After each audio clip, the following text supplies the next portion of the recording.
It is just an extreme honor for me today to be podcast interviewing Dr. Avinash Bidra all the way from Farmington, Connecticut. This is really going to be an amazing show. Dr. Bidra is a board-certified maxillofacial prosthodontist and director of the Prosthodontics Residency Program at UCONN School of Dental Medicine. He teaches advanced prosthodontics, implant surgery, and maxillofacial prosthodontics to postgraduate dental residents. He lectures on dental implants at regional, national, and international meetings, as well as published extensively on implant surgery and prosthodontics in international science journals. He has developed diagnostic, treatment, and maintenance protocols for full arch, fixed implant prostheses, hybrid prostheses that are used by many clinicians and prosthodontic programs in the United States. He has invented implant prosthetic components and is a co-inventor of an implant design. Dr. Bidra's private practice is located in Meriden, Connecticut, and is limited to implant surgery and advanced prosthodontics with an emphasis on aesthetics and full arch fixed implant bridges. You might just be the smartest person I've ever podcast interviewed in my life. You are an amazing person. Thank you so much for coming on this show. I'm going to start with this simple question.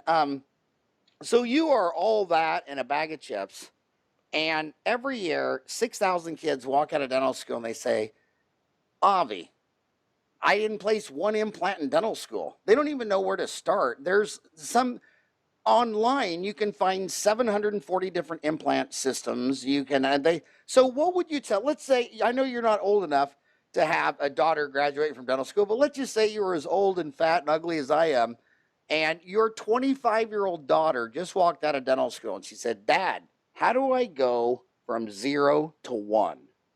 What would you tell her? Well, let me preface by saying this. As a prosthodontist, I recognize that specialization is a big deal because people need to commit 3 extra years of training. They have gone through 4 years of college, 4 years of dental school, and whatnot, and maybe additional residency. So I understand the challenges of specialization because unfortunately implants have become kind of dominated by specialties. Even though the trends now are showing that more and more general practitioners are placing. For a fresh graduate, it's very hard to just enter the stream. It's not, see, dental school is only 4 years, right? In 4 years, people can only teach you so much, and they have to calibrate you just to get your boots on the ground so that you can start a practice. This phenomenon is not just with implants. It's more commonly talked about in implants only because it's like the elephant in the room, but there are bigger, there are other procedures as well, popular procedures. For example, Invisalign. What dental school ever teaches anybody anything about orthodontics anymore? Same thing with molar root canals. How many dental schools really teach anyone how to do molar root canals? And you have the first day of practice, you have to open an access, you could, encroach on the furcation.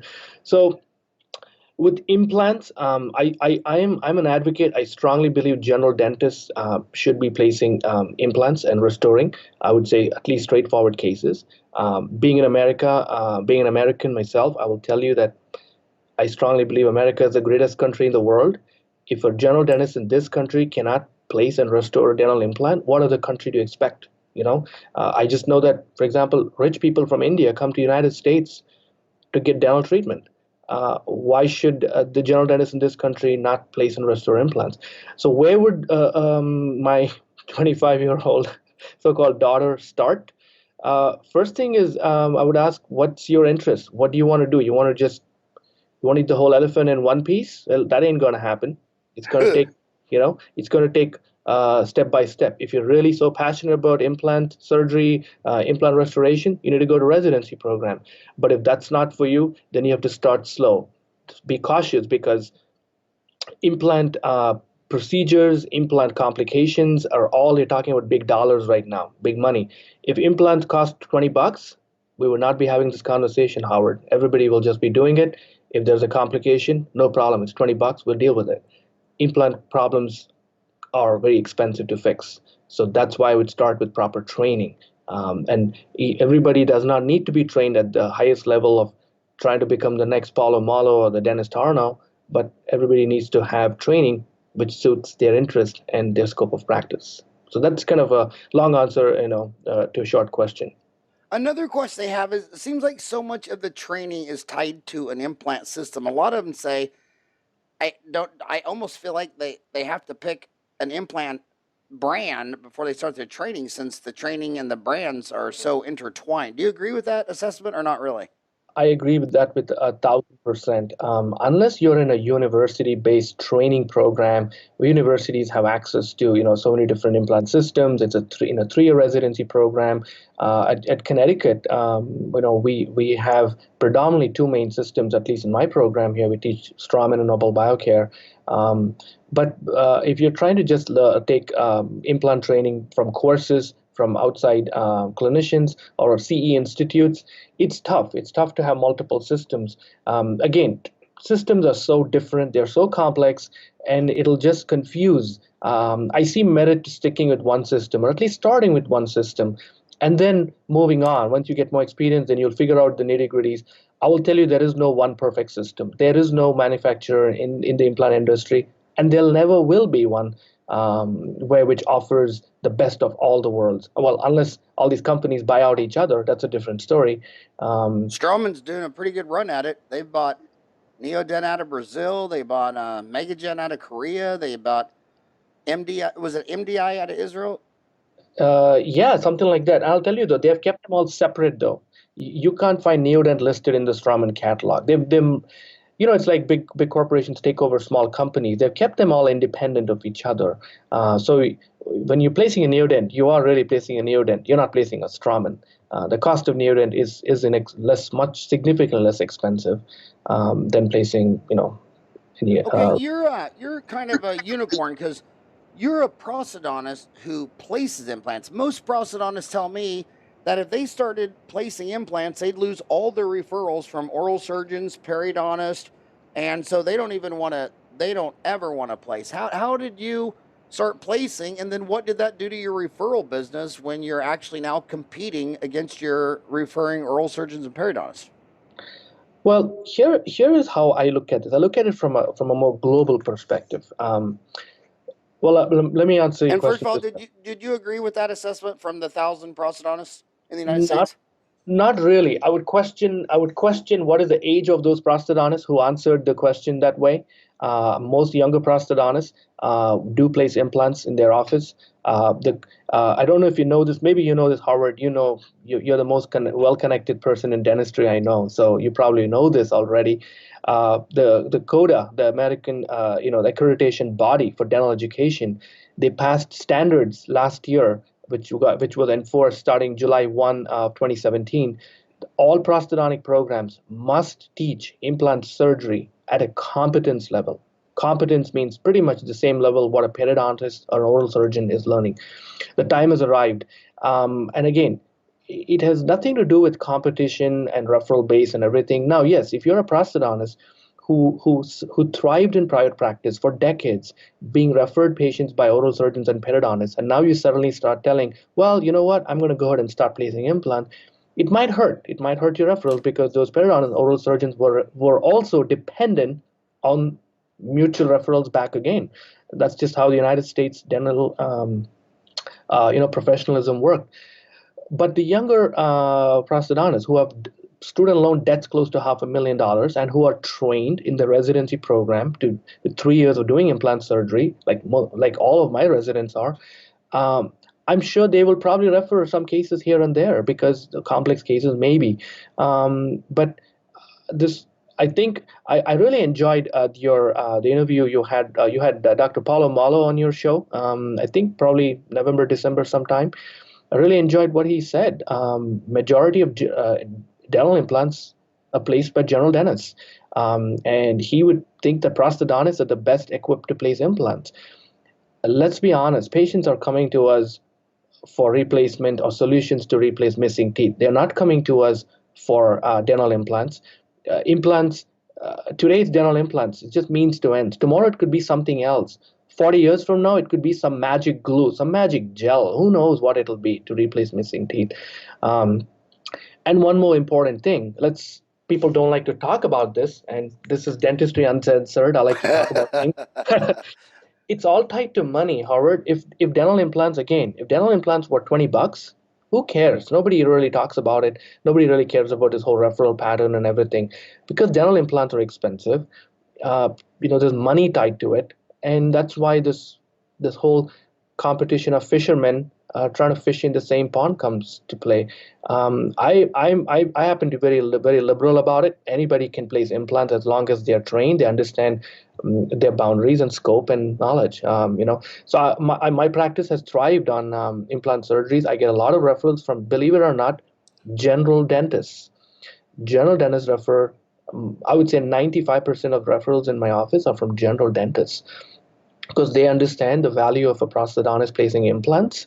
They understand that the implants will end up in the right position, and they also understand, I reap what I sow. If I don't put the implant in the right position, You I'll end know, up restored.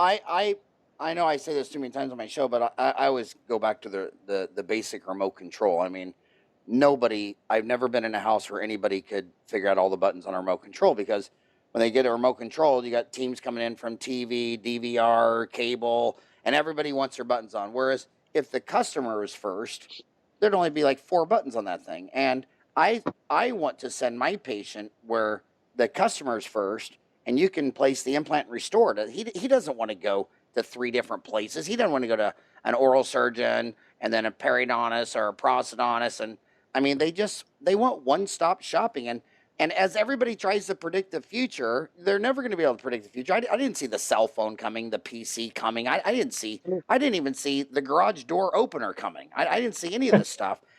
So I like to look behind me and say, what's not going to change? I can't predict the future, but I can look back at 2 million years of Homo sapien and say, well, they're going to want faster, cheaper, lower price, higher quality, one-stop shop. I mean, is there ever going to be a time where a Homo sapien says, I want a smaller selection for higher prices? I want to go 3 places. I mean, when I was little, you went to one place for the bread, one place for the meat, one Yeah. place, and now it's just all in one little store. So I think anybody who puts the customer first is going to win this race. Absolutely. And look at all these corporate implant centers which have mushroomed in the United States. You have Clear Choice. I mean, every dentist probably heard about Clear Choice. I mean, they're doing really well. I have a lot of friends who work in Clear Choice. They're all doing really well. They have done really well because it's a one-stop shop. And in that one-stop shop, they've housed an oral surgeon and a prosthodontist. Makes perfect sense in that business model. If I own Clear Choice, I would hire oral surgeons and prosthodontists as well because the sheer volume people can handle and the sedation Now, capability. are those oral surgeons and prosthodontists, are they employees? Are they contract employees, or do they own a franchise? It depends on each center, from what I've heard. And the best person, unless you haven't brought him in here, you probably should consider bringing Mark Adams from Clear Choice in Denver. He's like the trainer of the trainers. That's the first Clear Choice, I believe, in the United States. Mark is a great guy. He's probably done more all on fours than anybody Is else. he a friend of yours? I know Mark. I'm the chair of the program chairman for the American Academy of Fixed Prosthodontics next year in Chicago, and I've invited him to speak. He'll be speaking. If you cannot get Mark on your show, you should also try to get Danny Galindo. He's a friend of mine. He's from Arizona. I believe that's the second Clear Choice from Well, Phoenix. I'm in Arizona. I'm in Phoenix. Perfect. Phoenix. Can you email those guys and CC me, Howard at dentaltown.com, and see if they come on the show? Sure. I think Be- it's great. I think your audience will benefit. I think they will benefit from the exposure too.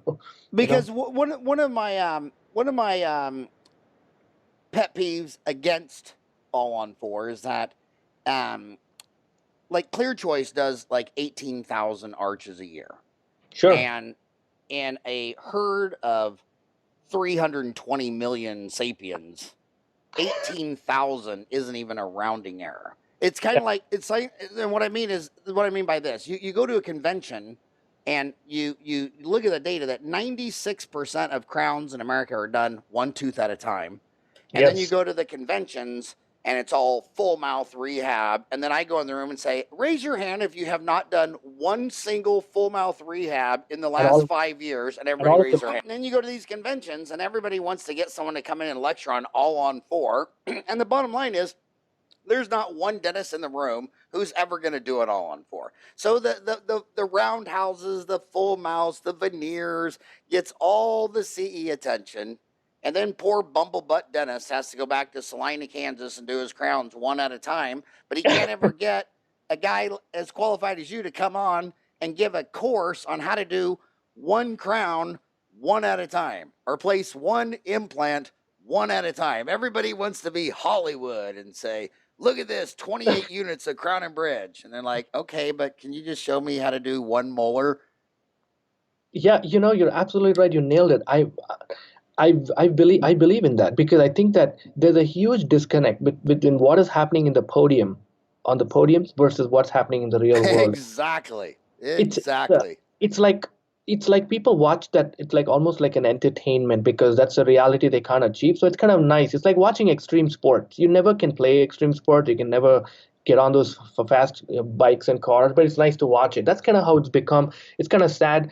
Believe it or not, as a specialist, I feel that way many times. I go to our prosthodontic conferences, implant conferences, and I see this doctor is doing like 8 connective tissue grafts and 16 provisionals, and to get that one perfect number 8 to match number 9.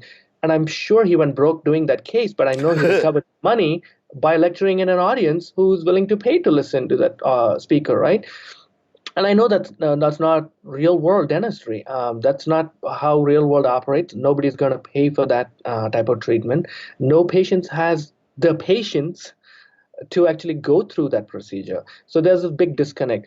Now you just kind of alluded to something very interesting, and that's let me tie that back to that first question you asked me when the start of the show. You just told me a general dentist, most general dentists are not really doing all on fours, correct? Most general dentists are really, doing their bread and butter dentistry, which is top to bottom, restoring a tooth from root canal all the way to the crown. So that's why prosthodontists who place implants, that's the genesis, that's the existential potential. Those are the patients who will go to prosthodontist. The general dentists who refer me are saying, listen, I restore 4 or 5 implant crowns a year. I'm not going to be as good as you to do it. So take over, just do this case. When the case is all done, I'm just going to do the maintenance on this because in a general practice, maintenance is one of the biggest money makers and general dentists who want to go and do an all-on-4, they may just do one all-on-4 the whole year. That's out of their comfort zone.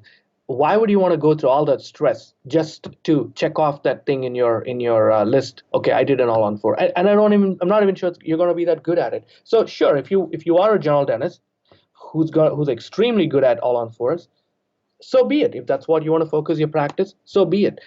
I always tell this to my residents here at Connecticut and also students whenever I've lectured. I say it's very hard to be a good general dentist because you have to be good at everything, ranging from taking care of children, doing root canals, doing extractions, doing crowns, doing partials, doing dentures, whatever. It's a little bit easier to be a specialist because you've only focused your niche on this one particular thing and you're doing that same procedure over and over again. So all the general dentists listening to the show, or dental students or new graduates, that's a question they all need to ask themselves. Eventually, what's your niche going to be? If you want to be a successful general dentist and just enjoy all generalities of everything, I don't know if you want to jump into everything and want to do everything in high volume because literature is clear. High volume clinicians who do the same procedure over and over again have fewer complications. They end up doing that procedure right. So it's like, would you rather have an orthopedic surgeon who only focuses on shoulders, work on your knee, or would you rather have an orthopedic surgeon who largely does knees, work on your knees? It's that simple. Well, they're fighting a trend because in 1900, there were no specialties Yes. and healthcare was 1% of GDP. And by 2000, there were 58 specialties with the MDs and 9 for the dentist, and it was 14% of GDP. And now it's 2017 and it's 17% of the GDP. And they always talk about, well, I'm going to add implants or I'm going to add Invisalign. I'm saying, okay, well, what are you going to take away? Because do you really think the business model is 1900 where I'm going to fix your broken leg, deliver your baby, and be your dentist and barber? And I believe firmly that if you do not do a procedure once a week, whether it's an implant or an Invisalign, you're never going to reach profitability and core competency. You're not even placing one implant a week, but now you want to add sleep apnea or all this other stuff. I'm like, okay, you just can't add 9 things in the grocery cart. You got to take something out because you can't be a jack of all trades in healthcare. You can be a jack of simple trades, I say. If you could do oral hygiene exams, prophies, you can do simple root canals, you can do fillings, restorative dentistry, and that's okay. Your complication rate is lower, your losses are lower.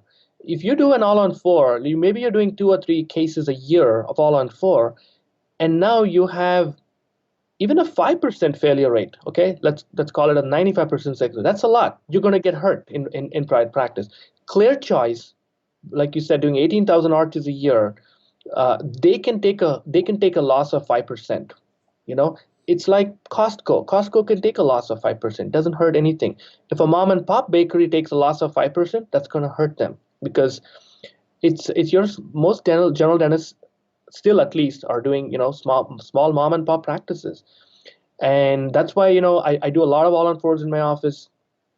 I try to push for six whenever I can because and I don't and the patient gets one fee. I'm not charging them more just because I put 5 or 6 implants because I can't compete with the clear choices, and I know that's not even in my scope to compete with clear choice. But if I have a few failures when you put 4 implants, if the distal implant fails, you lost the prosthesis, you lost the case, you have a big lab bill hanging So into. you're saying all on four, none on three.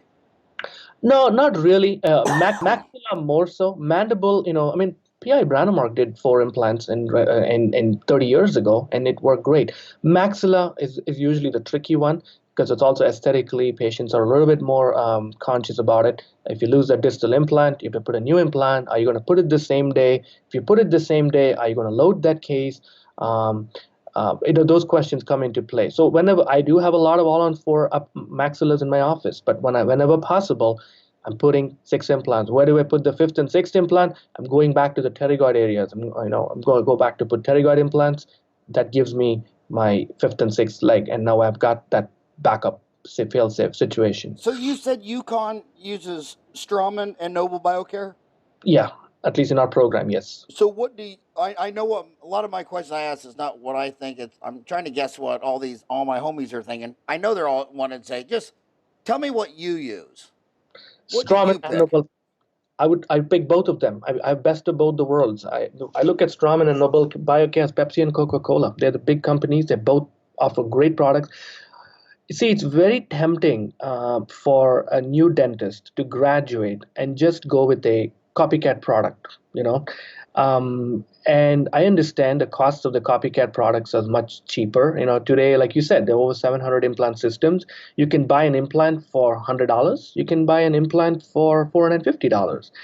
The big companies definitely charge more. I would love for all implants to prices to come down because more market penetration is needed. We need to take care of more patients. Believe me, if all companies brought their prices down, and all the clinicians brought their prices down, this competition stuff will not exist. We'll have so much more patients to take care of that you can't even take a vacation because you have that many people be booked out for so much. The problem is the costs are so high with these implants. So Straumann and Nobel Biocare, and there are others out there as well, who have who the big players invest a lot of money in science and promoting, gathering data and everything. You have had implant companies like Implant Direct, right? Which don't charge you much.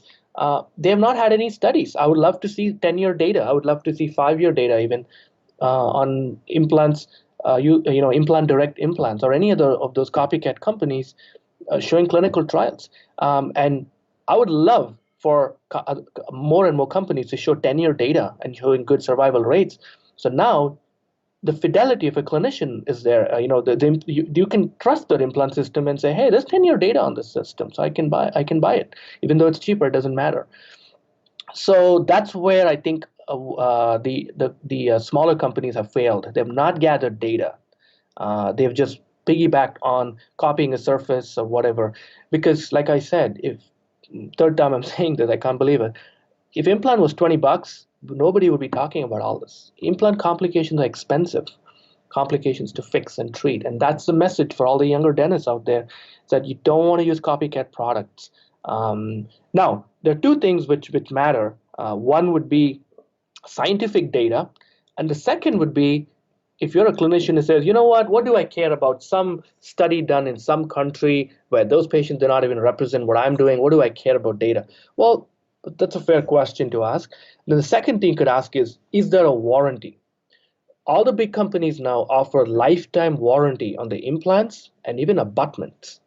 Some companies even will replace the clinician's lab bill to make a new crown if an implant fails. None of the small companies offer that. Small companies, they might say, "Oh, we are so cheap, just buy another implant."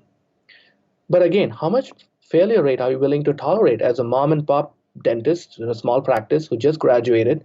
Do you want a 15% failure, 20% failure rate? What failure rate are you looking at? A lot of the implant failure rate stuff is kind of jaded numbers. I mean, a lot of these implant companies are saying they got a 96%, 98%, 99%, but it's probably not nearly that high anyway, is it? How long, what do you think what do you think for the United States of America, the average 10-year success rate is? Again, if you're going with again, by the way, I'm not getting paid by Strawman or Nobel Biocare or anything to say the things which I'm saying. I have no conflict of interest to declare as of now. Um, if you're using a reputable brand, I honestly think that you should not have more than a 5% failure rate. Probably 95% is what I would say. Again, if you push the limit, if you push, the more implants you place, the more failures you potentially will have, right? If you push the limits, you're treating all kinds of patients, people who are radiated, history of failure, smokers, your failure rates could be a little bit higher. But it doesn't mean the treatment success rate is lower.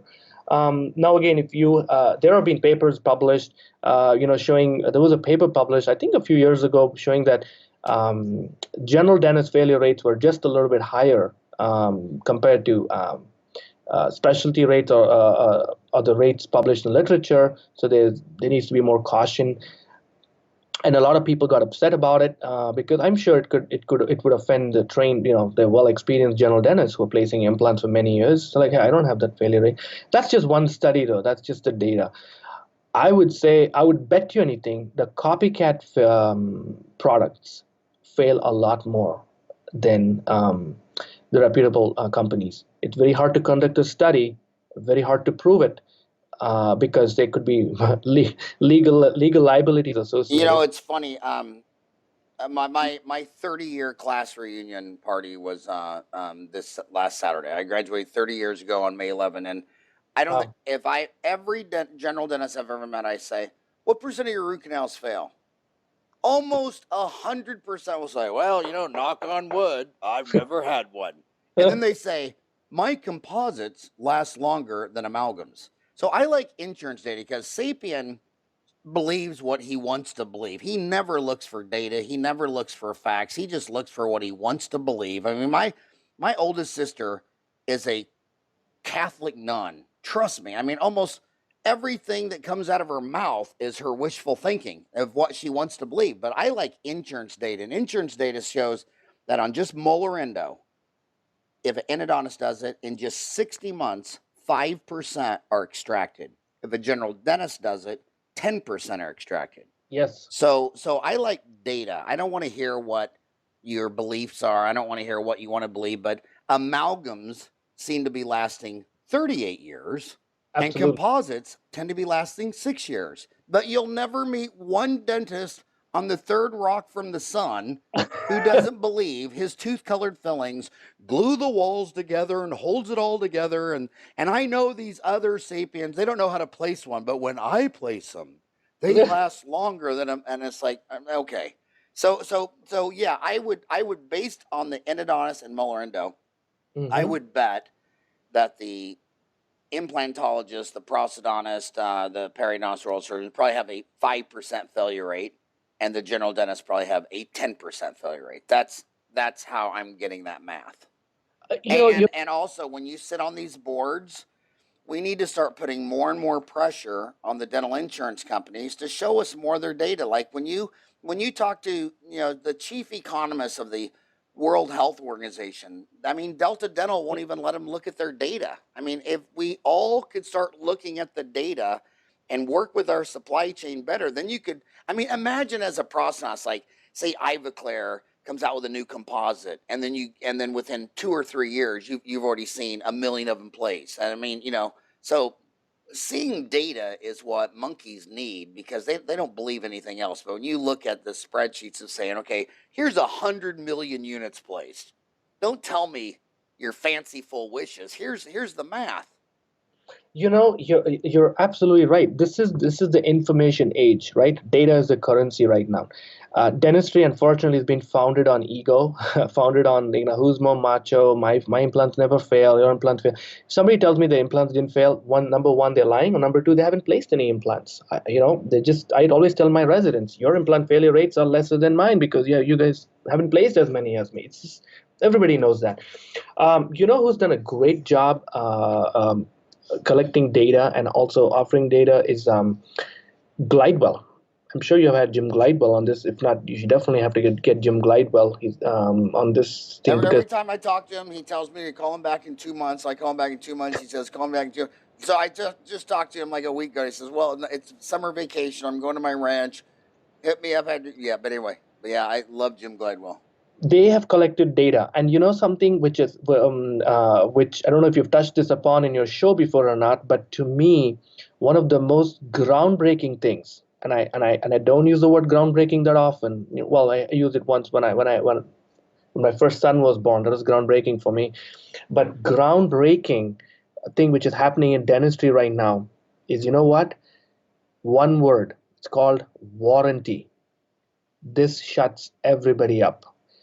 Nobody had ever known the word warranty in dentistry. The word warranty is very powerful and strong. It indemnifies the clinician.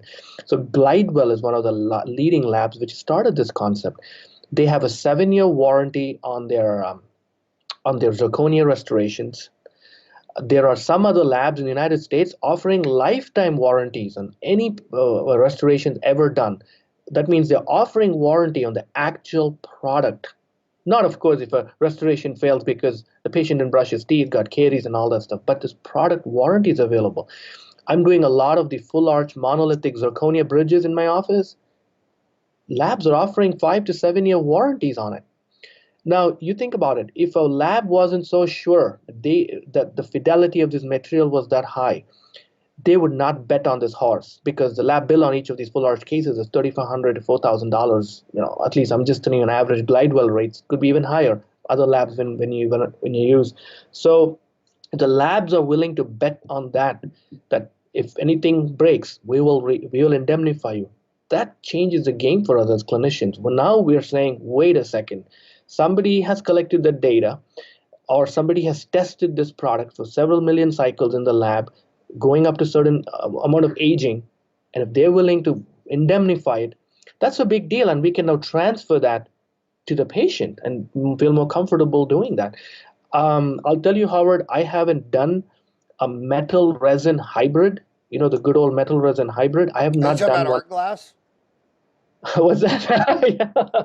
Remember when that was the first disaster of a resin to a metal art glass by Horace Galzer? Then Ivoclar came out with a Targus Vectorus, and those were how'd those work out? Yeah, so I haven't done the good old implant for the full arch metal resin hybrid prostheses in 9 years now. I used to do metal ceramics for a while, shifted to the what the people call the Monoclinic bridge, milled titanium bar with 12 crowns cemented. Now I've moved to monolithic zirconia. Why? Because there's warranty on the product. It looks great. You can have a prototype prosthesis. You can make it with CAD/CAM technology. The fit is great. There's a permanent file always saved up in the sky somewhere. And if something breaks, it's not a big deal. It takes me much shorter time to remove a full arch zirconia prosthesis than cutting off a single zirconia crown. Because just back it out with 4 to 6 screws, take it out, put back the resin prototype bridge, lab makes a new one. This is groundbreaking now because this has never happened in the history of dentistry. Now Glidewell sells implants too, don't they? Isn't it like Jack Hand system or? Yeah, I've seen their commercials. I know they promote it quite a bit. It's quite cheap too because they're trying to penetrate that market, the market which many dentists who do not want. Is it the Jack Hand system or? Yes, the tapered system. Yeah, Jack Han. Yeah, absolutely. On the tapered system. Yeah, they call it the inclusive system. I have never used them. I have never seen one, but I've seen a lot of commercials, and every magazine they have pretty women smile, and then they show an inclusive implant system. It's very cheap, very affordable. But again, there's no data on it. Now, failure of a zirconia prosthesis, which you have to take it out in 5 minutes, is different than failure of implants where you have to go back and surgically place a new implant. We're talking about a different story. Implant warranties have been given by manufacturers for several years, over a decade.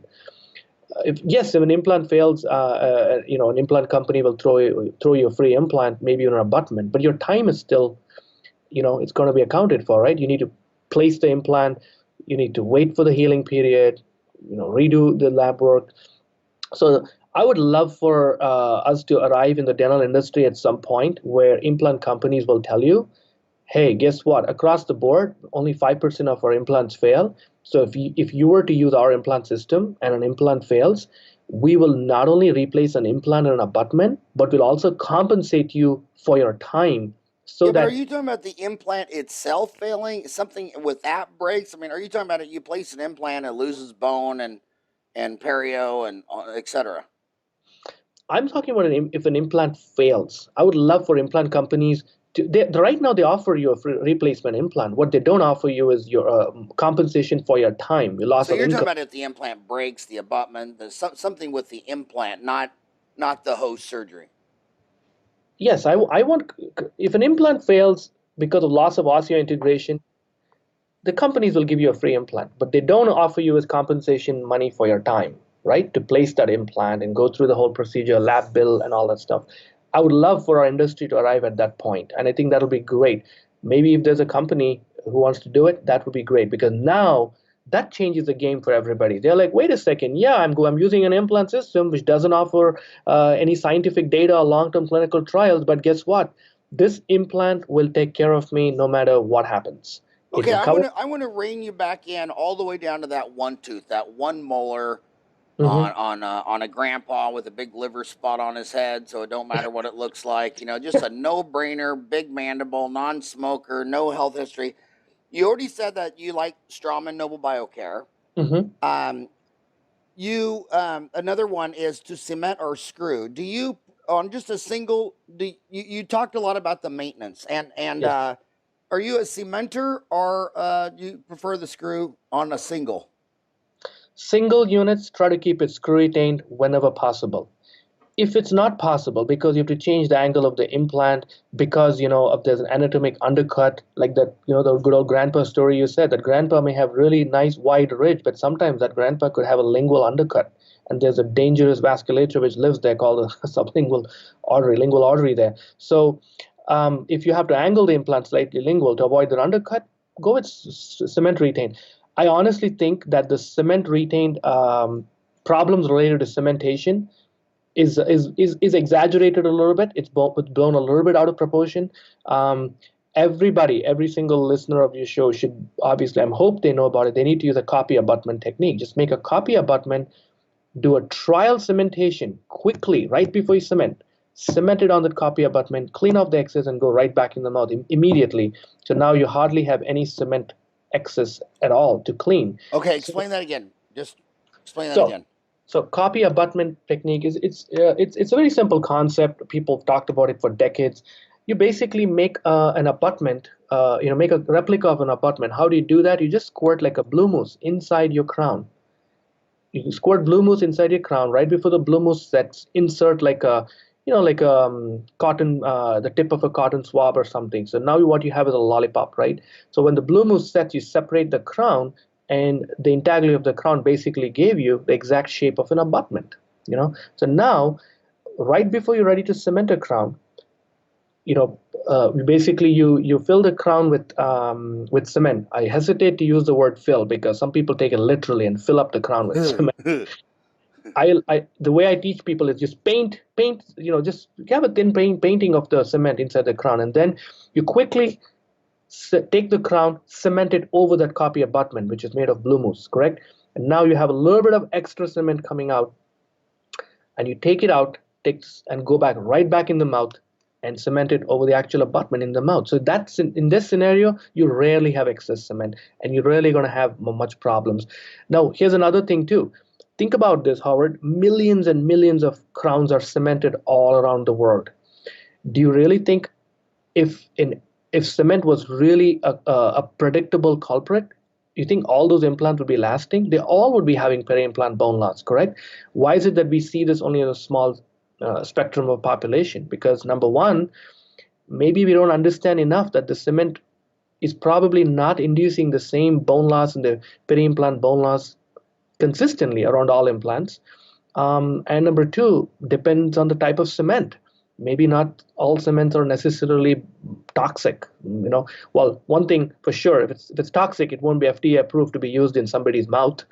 Um, I believe resin cement is probably worse than resin modified glass ionomer or zinc phosphate or anything like that. So I do think that there's merit for cement retain restorations. I try to keep it screw retain for single units whenever possible. Cement retain, yeah, sure. If it happens, it happens. I'm not going to put a Do you pin. think the implants in Ireland last longer because all that Jameson whiskey swirling around the teeth every day? Do you think it kills the germs? Funny. Avi, I wish anything you would write an article about that, what you just said for Dentaltown, or make an online CE course. We put up 350 online CE courses, and they're coming up on 1 million views. There's a 250,000, there's 275,000 dentists on Dentaltown, but there's 50,000 have downloaded the apps. And what's amazing is how many of the people are watching the online CE on an iPhone or an iPad. Wow. Instead of going to a convention. But I would love. Do you think we could ever be graced by your presence with an online CE course or an article for Dentaltown magazine? Sure, I would love to. I have a presentation which I give to a lot of the local dentists here. It's called uh, Principles and Must Know Rules Before You Deliver Your Final Cement or Screw It In Crown. And I'm happy. Oh man, we'd love to have that. Or seriously, I want to go back to specific questions they're saying. Okay, the implant system. We said Straub no biocare. You said Mhm. screw at all possibilities so you can maintenance better. The other thing they keep wanting to know is do they need a surgical guide for a single implant?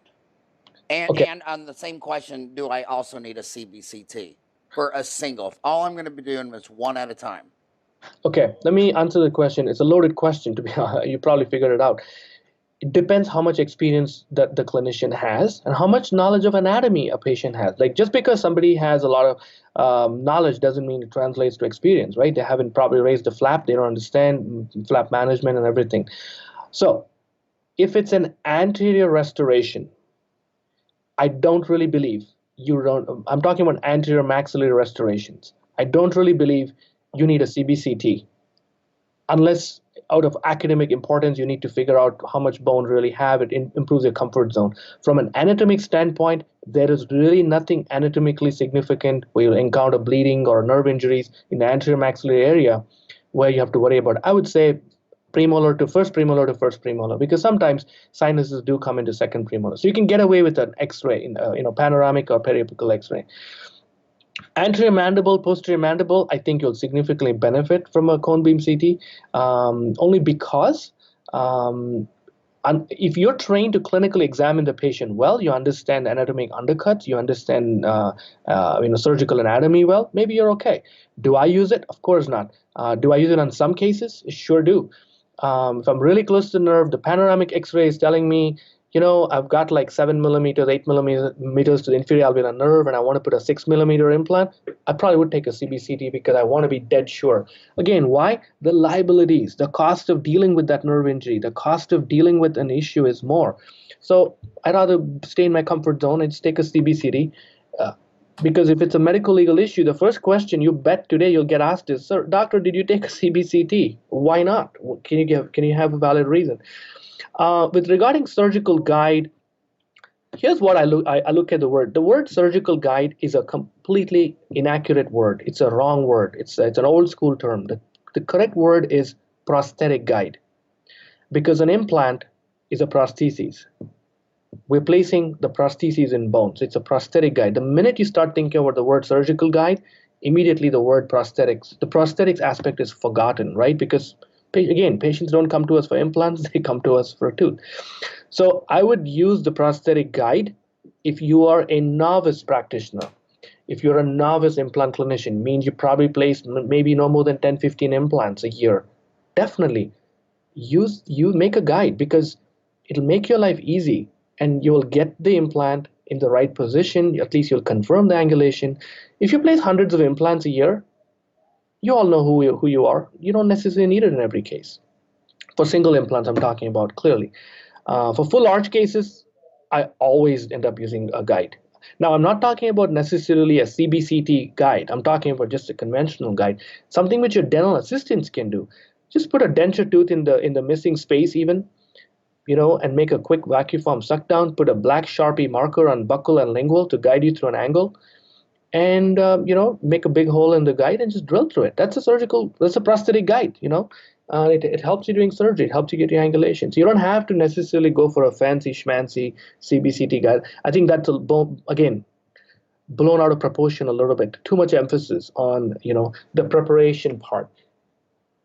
One thing people need to keep in mind is the more digital you go, the more homework you've got. Means if you have 3 kids playing 3 different sports, you don't have the time now because you need to be doing all this digital homework every day in your house. You need to plan. You need to digital previews, approve the scan, design the guide or design the restorations, and then move on. Who has the time for that? We need to have a decent lifestyle as well, not just be clinicians. Well said. Another thing they're hearing a lot of noise about is that one way to avoid nerve injuries and sinus lifts and all that is just place shorter, fatter implants. And you see some people now that, I mean, it used to be when I got out of school 30 years ago, you want the longest implant, if it could go out the back of the head and wrap around your head 3 times. So what do you think about these short? I mean, there's people putting in 6 millimeter short fat implants and skipping the whole sinus. What are your thoughts on all that? Here's how I look at it. The word a short implant is not a short implant. A short implant is where it's placed in bone. Short implant in good quality bone is a different behaves and performs differently than short implant in poor quality bone, right? So again, I'm not getting paid by Straumann or anything to say this, but the Straumann 6 millimeter short implant has the best documentation in the scientific literature. And guess what? Even in that literature, where do you think all the short implants were placed? Posterior mandible, where you have the best bone. In Europe, it's already available. Straumann now has a 4 millimeter short implant. It's not FDA approved in the United States. You have an implant called Bicon. Everybody knows about it, right? I mean, Bicon they're one of the pioneers in short implants. They have these 5 millimeter short implant. That's their shortest length, 5 millimeter. Posterior mandible, they work great. Posterior maxilla, it's a little bit of a curved ball now. You have poor quality bone. You have very little bone to implant contact if you have soft bone, and if you did not gain primary stability, and now you just have to pray. Once an implant is integrated, it does not matter if it's short or long, as long as the bone levels are maintained. And that's the key message here. If once an implant is integrated, it doesn't matter if it's a 6 millimeter implant or a 16 millimeter implant, as long as all factors being the same and they both have the same bone levels. So what matters is achieving primary stability and achieving so you're able to go to sleep well, and basically the implant being able to take a load. And this whole thing about crown to implant ratio, it's a whole bunch of baloney. It's not validated by science because implants are not teeth. They are just anchoring screws in bone to attach teeth to. Well, I just want to say for the record, though, I actually love bologna, especially with mayonnaise and mustard. So I'm a vegetarian largely, so I'm not familiar with bologna. Are you vegan? Not a vegan. I'm vegetarian and fishitarian for convenience. So I can go to steakhouse and not spoil my friend's plans. I can go to steakhouse and still have a salmon. Right. And here's another thing. Let's go back to United States guilt. Okay, she's a 30-year-old dentist. She thinks she's really good, but when it comes to her single crown, forget if it's an implant crown, just a crown. She's taken a $18 3M Emperor gum and a sideless Premier triple tray and sent it to a lab. And now she's hearing that she'd be a better dentist if she bought some $30,000 oral scanner thing. Can I be a quality dentist we're just talking about a single crown on a first molar. Can I be all that in a bag of chips with a sideless triple tray with Emperor gum, or do I really need to go invest in a scanner to be the digital dentist that everybody tells me I need to be? Great question. I honestly believe that digital dentistry is, again, exaggerated a little bit. Digital dentistry is controlled by manufacturers. Your conventional impressions are not necessarily controlled by manufacturers. Well, in some ways, because you can say manufacturers sell both products. You can be a quality dentist if you know how to prep a tooth properly, you know how to make a proper impression. It does not matter a thing whether you use a triple tray, whether or you use a scanning for a single restoration. Now, I know that the trend, the genre, the mantra right now is to make.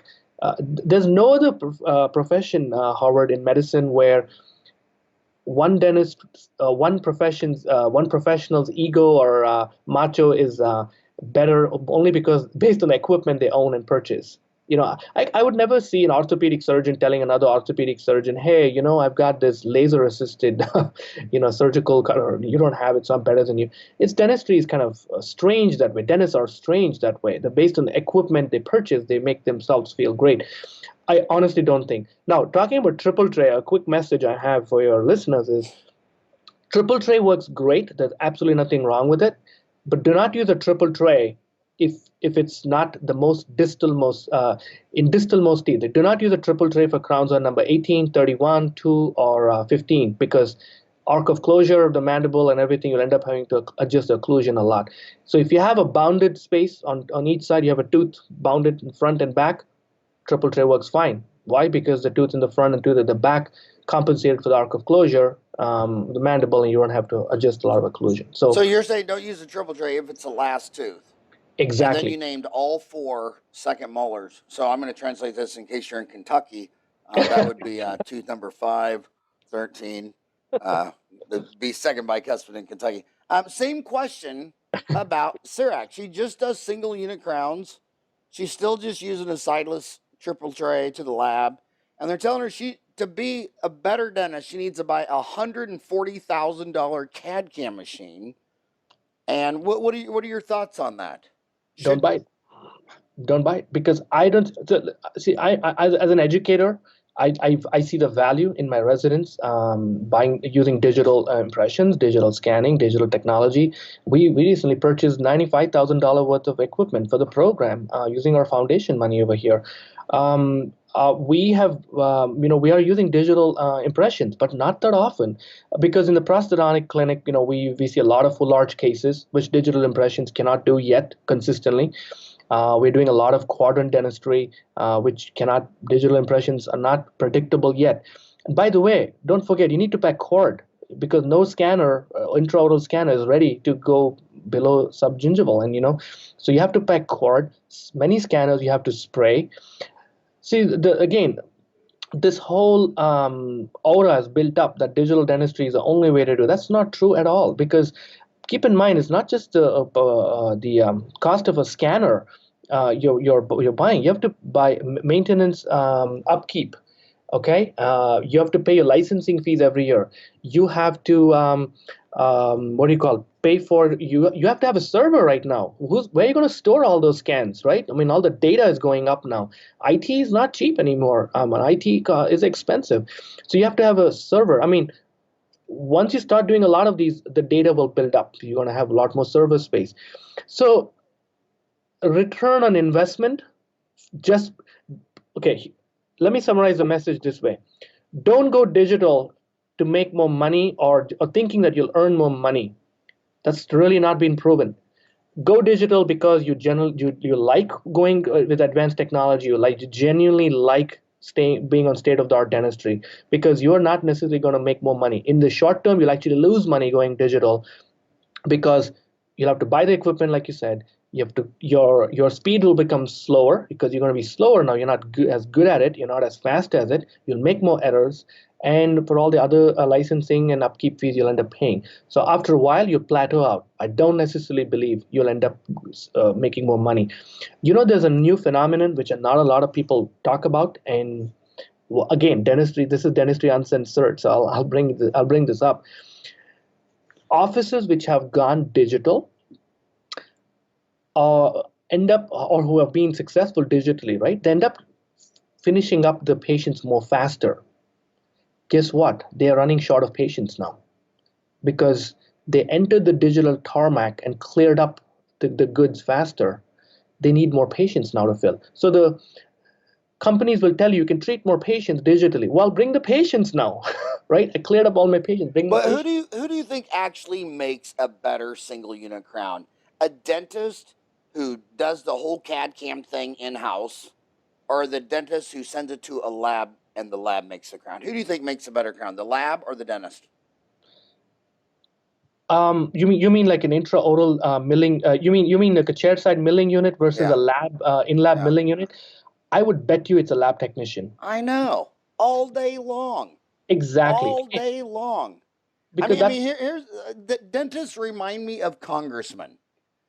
Congressmen, they go to the Washington D.C.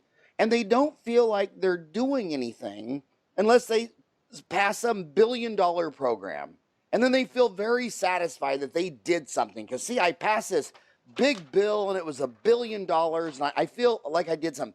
Dentists don't feel like they're working unless they go buy an a equipment. $100,000 shiny object. It's like I come from Kansas where those farmers could keep a tractor going with WD-40 and duct tape for 75 years. And these millennials are like, no, I want a brand new John Deere tractor and I want to upgrade it every five. They just love spending money. Absolutely. And you know something, hate it, like it, love it, or dislike it. Every dentist is using digital dentistry. You know how? Because the labs are making these restorations digitally. Most labs are pouring up models and then scanning the model and making restorations. So if you've ever done a zirconia crown in your life, you automatically are doing digital dentistry because nobody's ever waxed and cast zirconia. It's impossible to do that. So you are on the digital tarmac. The question is, do you want to enter the world of digital dentistry chairside by using an intraoral scanner? Honestly, I don't think that's the answer. Now, if you want to go digital because you want to feel good about it, like you said, you want to feel good about I'm driving this John Deere, the tractor and all that. Go digital. Don't go with digital to make money because you're not. As far as from a laboratory perspective and a restoration standpoint, all labs are digital now because that's how they're able to keep their quality better, offer warranties, for example, and also deliver a better quality product. People used to say you cannot do PFMs with digital technology. Well, I know more and more dentists are not doing PFMs anymore, including myself. But even PFMs, you can make it digital. You can use higher technology like selective laser melting, and you can even mill the metal copings, and then you can use split file. You can CAD on and then bond back the portion. You can do so much. You can be on the digital tarmac as a laboratory technician. As a clinician, again, I think it's a little bit overrated. I know these. I only got you for 2 more minutes, but real quick, I know Sure. these questions sound lame, but I know they want to know. They want to know exactly what impression material do you use, and what temporary crown material do you use? Okay, you for single natural teeth or implants? Single or both. Single.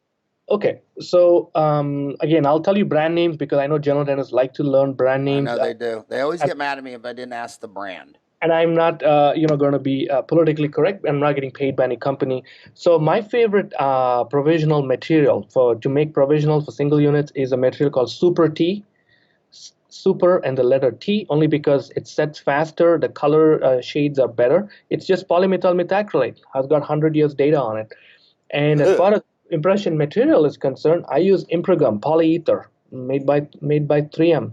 Um, Polyether, why? Polyether is actually a little bit hydrophilic, means you don't have to make the tooth and the gingiva dead dry. So if you have a little bit of moisture seep in there right before you make impression after you pack cord, no problem. Polyether will give you nice cleaner margins. Polyether is the disadvantages if you patient a lot of undercuts, old bridges, this and that. Polyether is a pain to remove because it gets rigid, gets locked up. Polyvinyl siloxane is great in the PVS, and that was perfectly just fine. That Again, surprised me you said that, but you must be well read because usually the Impergum people are old like me, and all the millennials are polyvinyl siloxane. But because you're the youngest. You're the youngest polyether Impergum man. You usually got to be 50 to even know the brand exists. That is so funny you said that. I never heard that before because I'm sure most of my prosthodontic friends and colleagues, we all use polyether. Um, you know, I do full arch impression or a And full mouth. what would you cement that single unit crown on a natural tooth with? My favorite cement, the good old Rely X. I have actually been using for zirconia crowns. I have been using a new cement. There's data now. Again, I follow data. It's called Ceramir from Doxa Dental. Ceramir. It's a whole new class of its own. It's actually a bioceramic material, and it's good for zirconia. Many clinicians often find that the zirconia crowns got uncemented or debonded after like a few months, maybe because the crown was made too loose after sintering and whatnot. So they just didn't use enough cement. One message here: if there's only one thing, if your audience wants to listen, do not bond crowns unless it's a inlay, onlay, or a veneer. Bonding is very expensive. If you're bonding crowns, I really question the quality of your prep because your preps are over tapered and you don't have crowns get the retention and Yeah, but resistance. now you just made them all want to start bonding because you said it was more expensive, and there's nothing they love more than spending money. It's funny. Bonding is So you know how expensive. many of these girls bought their dad's practice who had 50% overhead for 30 years, and after they own it for 10 years, the overhead's 68%? It's crazy. I'll tell you the bonding is people even lithium disilicate when you are using it for a crown, you don't need to bond it. You can just lute it because it's a crown. It's not an inlay or onlay. It's getting its retention and resistance form from your parallelism of your tooth preps, maybe some undercuts, maybe from adding grooves and boxes. So just use Rely. Remember one important thing: if you're wanting to practice in the same office for many years and you're bonding all those crowns, especially all ceramics or even zirconia, good luck cutting those crowns off one day because you'll ruin handpieces, you'll ruin burrs, you'll lose a lot of time by luting it, especially a cement which looks relatively white in color. Cut right through it. You'll see that white cement. Just put your crown splitter. You pop the crown up. Final question. Do you have time to do one overtime question? Sure, sure. We're talking about for male patients only. We know women want all white, tooth colored, no matter what. I mean, I have 7 restorations in my mouth. They're all gold inlays, onlays, and crowns cemented with zinc phosphate cement. Sure. But we're not talking women. But for a man, Hmm. for a boy who comes in wearing the same shirt 3 days in a row, he has a burger hanging out of his nose, his hair's matted up, and he has a cavity on his molars. And you place that MOD on a first molar. If Hmm. you place it in amalgam, how long would that last? If you placed it with a direct composite from 3M or Ivoclar, how long would that last? I would say the amalgam will definitely last more than 20 years if you did a good job. If you used a rubber dam, which most dentists don't use when they do operative dentistry anymore for some reason, if you're going to use rubber dam and isolate the tooth very well, and you're a good dentist, you take care of your procedures well, I would give the composite resin at least 10 years. If you are a high volume, fast practice dentist, no rubber dam, just maybe a cotton roll, maybe not, I would not give it more than 5 years. So what do you say then to these young millennials who say that amalgam is it's not holistic, it's toxic, it's bad. You wouldn't put that in your own baby. Would you? How many children do you have? Did you say? I have a 3-year-old. He's going to be 3 next month. Yep, I have Do one. you think it is? I mean, some even say it could be linked to autism. I mean, do you think an amalgam for a poor kid in Kentucky in a Medicaid clinic, do you think that's a bad idea? Do you think they should be banned, or do you think what you just said, they last twice as long and they're better? I will tell you what, amalgam is one of the best long-lasting restorations. The reason why a lot of dentists don't like to do them is that it takes a little bit longer because you can just, bond and cure. Boom, composite's done. Many dentists just squirt flowable composite even. Amalgam takes time. It takes a little bit of effort and to do a good job, and it lasts longer. There is no scientific evidence, zero scientific evidence to show that amalgam actually, causes all those issues. And one of the best studies ever done in the world was NIH funded. United States government NIH funded it, but that study was done actually in Scandinavia, It was done by Tim DeRowan and colleagues from the University of Washington many years ago. They took blood samples and everything, and they did not find anything. Believe me, if United States Congress passed a law that dentists should remove all the old amalgams and replace them with composites, we're the ones who'll become extremely busy doing that. But we're telling you, no, amalgam is good, lasts long. I do agree that it's objectionable with color to a lot of patients, but I don't believe most of the time patients have been given a choice. And if you really want to stay away from amalgam and you don't want to use composite, the best thing to do is ceramic inlays and onlays. Just widen out the prep. But then the cost goes up for the patient, and who pays for that? Man, so Dentaltown has 50 categories: root canals, fillings, crowns, and under restorations has amalgam. God, I wish you'd post a link to that study, or email Sure. it to me, Howard at Dentaltown, and I'll post it. But I wish you'd post that because, I mean, gosh, if you went to the homeless person living behind the dumpster at KFC and said, "What lasts longer, the metal fork from my mom's drawer or the plastic fork from the KFC dinner?" Even the homeless guy would say, "I'm pretty sure the metal one would last longer." But the 100%. dentists are like, "No, I'm pretty sure the tooth-colored plastic fork bonded in perfectly." Most dentists, when they say they always practice under a rubber dam, is because they actually tacked a rubber dam onto the ceiling above their chair and say, "Yeah, I always practice under a rubber dam." But hey, Avi, seriously, love you to death. You're an amazing person. This was the best hour. Sorry, it went an hour and 6. I'd give anything for that presentation on Dentaltown or an article. Because believe it or not, it's hard to believe this, but so we're on podcasts, we're on Dentaltown, all that stuff. The magazine still has 5 times the reach as the website. There for every guy that loves Dentaltown. When they download the Dentaltown app, they check it like 6 times a day.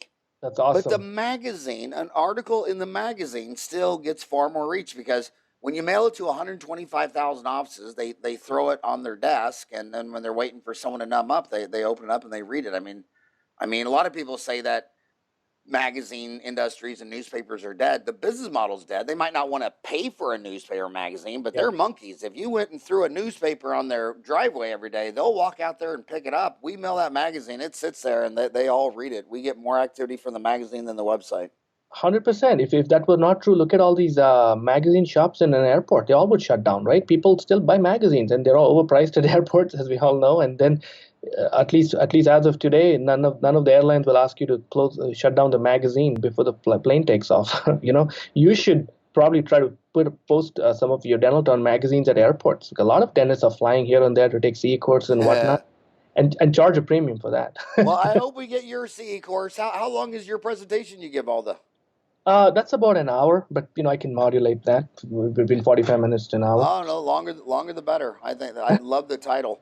But hey, thanks for all you do for dentistry, and thank you so much, Dave, for coming on my show and talking to my homies. Howard, thank you so much. I appreciate inviting me over. Have a good day.